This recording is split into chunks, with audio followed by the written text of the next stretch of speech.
Енді мен ол кезде ұстанған банағы ақидым бойынша мен оны дұрыс деп ойлайтын болдым.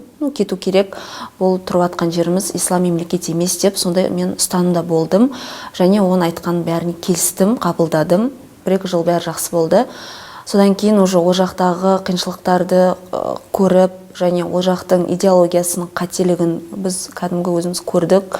Сол жақта, сосын мен 4-ші ұлымды босанғаннан кейін, оған примерно 10 күн болған уақытта күйеуімді сол жақтан банағыдай біреулер сдавать етті, что ол осы даиштің идеологиясын қолдамайды, оған такфир шығарады деп күйеуімді түрмеге алып кетті, түрмеге қамап тастады. Күйеуім 3 ай түрмеде болды, 3 айдан кейін оны казнить етіп тастады, өлтіріп тастады. Сол кезде менің қасымда қайын сіңлім де болған, 4 баласымен, ол да бірге тоже кеткісі келіп жол іздеп жүрді қасымда. Ол да бір себепсіз жағдайлармен қайтыс болды. Оны білмеймін, оның артында 4 баласы қалды. Қалайда жету керек, кету керек деп, сондай қатты тәуекел мықты болды. Сендім, аман-есен жететініме. Ол жақта ешқандай қалатын нені көрген жоқпын вариантты.